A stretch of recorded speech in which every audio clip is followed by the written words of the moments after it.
We got Elliot, man. Let's bring Elliot up. Yo, Elliot, can you hear me? I can hear you. How you doing? I'm good, man. How are you? I'm good. I'm good. I've just been kind of in the process of starting my submissions and about to, get into emailing all these companies, and it just, every step of the process leads to one more just like super quick question. Yep. So the first one was about naming projects. When I not individual tracks, but if I have a project of 5 tracks, for example, do libraries want to see an actual name for the project, or they just want to see like hip hop project as a name? I think it's cool if you add a name to it just to kind of give them a vision, especially if it's like a themed album or like playlist of works. I don't think it can hurt if you just kind of come up with it. And they may come up with their own name or whatever. Sometimes it doesn't matter. Like if they're just asking you, hey, we just want 7 tracks or putting an album together. At that point, it doesn't matter because they're going to name it whatever they want to name it. Gotcha. But if I'm sending in my own album, just saying, hey, check out this project, I should, probably give it a name, something that has to go with the tracks. Yeah. That'd probably make It more sense. makes it seem Got it. intentional. Yep. Yeah. 100%. And the other quick question I had was, how I've been some tracks that I've been working on with other people. So obviously in the metadata, I'm making sure to put percentages and all that. Mhm. If there's no other composers on the track and my information is the only one in the metadata, do I still need to designate 100%? I know it doesn't really matter, or do I just need not even need to include that info because they'll know that that's 100% to me? Just put 100%, just so Okay, it's clear. Yep. got it. Okay, Yep. cool. Yeah, that was honestly those are the only 2 questions I had. I just, you know, wanted to pop in. I always love these podcasts, so Dope, man. We'll keep crushing it. Love it. thank you. All right, no problem. Dope, dope, dope. Be rad. Since it's about time to submit to libraries for March Madness, I have 12 new cues. Is there a way to know which ones are more connected to the networks that we watch the games on before submitting? Not really. Honestly, man, they kind of cast a broad net across a lot of different libraries. And I mean, I feel like most publishers have some type of connection when it comes to a lot of these sports networks and March Madness and all of that. They kind of, cast a broad net, so or wide net, whatever the saying is. But yeah, I don't think you can go too wrong with pretty much any company. So yeah, that's one of those briefs too that like it comes out, you will see it from like every publisher you're signed with, and it's just up to you to pick whichever one you want to go with at that point. Got some big placements last year from March Madness, so I'm excited to see what happens. That's a good opportunity too to kind of get multiple placements like at once, because I think they go through so much music, and like during those selection shows they will stretch a use out like and just keep repeating the thing. So some good opportunities there. I have not had time to follow up to do some research. I was supposed to see if I could find some music from the CEO of, what was that, Suno, that said making music is hard and it's not enjoyable. I haven't had a chance to do that yet.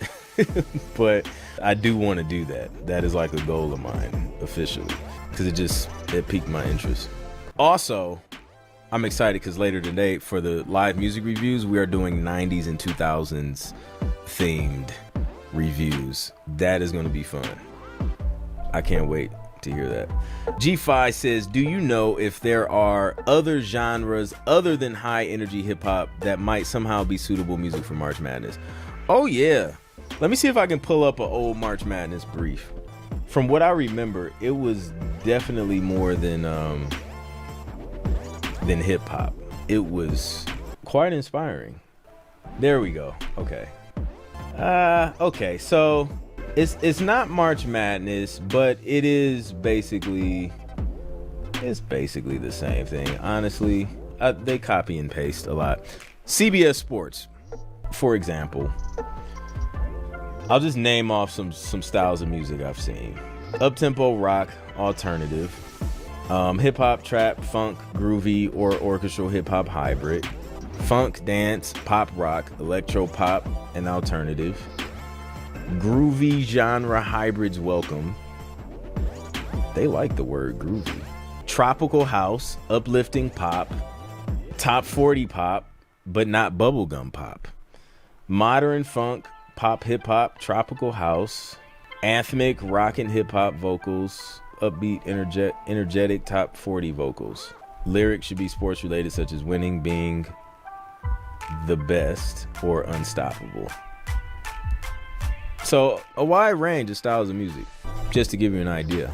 Today's video is brought to you by TV Placement Mastery. This is my high-level coaching program for producers to fast track you to your first licensing deal within 90 days. Now, this is an invite-only program, so you have to apply, and I only work with a few producers at a time. So just go to tvplacementmastery.com or click the link in the description to apply.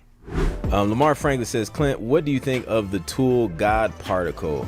I heard it used on a mix before versus after. I've seen it, but I haven't used it at all, and I haven't really watched the video and just heard a comparison.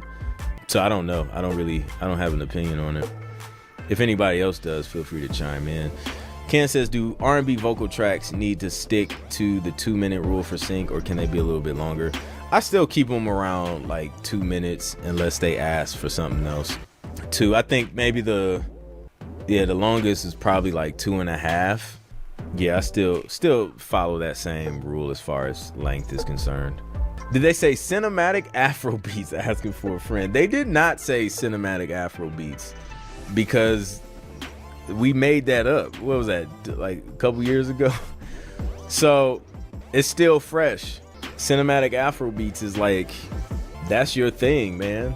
Now you have to go to them and just be like, hey, I have a cinematic Afro beats album. They'd be like, oh, never heard of that. That actually, we need that. So they did not request cinematic Afro beats. That would be interesting. I could hear Afrobeat. I could hear that though being used, because I mean, they already had what, tropical house, dance, electro pop, funk, groove. Yeah, so I mean, honestly, you can be anywhere in between any of those, and that's gonna be hard to really go wrong, I think. Jared says he used God Particle. It's dope. All That We Think says, I'm an artist who works with ghost producers, i.e. producers who don't want to be recognized. I just pay them for the beat. Is that okay to do in sync? Any advice on things to be mindful of with this? I'm not sure what that agreement looks like. Usually, I mean, if they want to be paid and then they don't want any ownership of the track, or do they still get writer share? It depends on what that looks like, because anything in sync, if there's any other writer involved, they're going to need their information to be able to clear it. But if you're the artist, I was your artist name would be the thing that's up in front, but then it's just the client, the customer would see obviously writer info when that information is shared for cue sheets and all that stuff. I think sync it's sort of still, it's like a low-key thing. It's not y'all's song gets used on Love Is Blind and all of a sudden you're celebrities overnight and everybody knows. You know what I mean? Out of all the placements I've gotten in TV and film across all the networks and shows, nobody knows who I am in real life. It's I can go to the grocery store, nobody's oh, you're the guy who produced that background music on whatever the show is. So they'll still be not in the spotlight, you know what I mean? It's still a low-key thing. Data Boy, what's up, man? Hope all is well. I'm sure you're sitting on some placements over there since the last time we talked. I'm thinking it might fall under upbeat tropical. Yeah, probably. Rico says, I love God Particle. James uses God Particle. It's dope. So it looks like all good reviews. Cinematic Afro beats would beat a cool and interesting blend. Wakanda how music. I love it. Wakanda type music.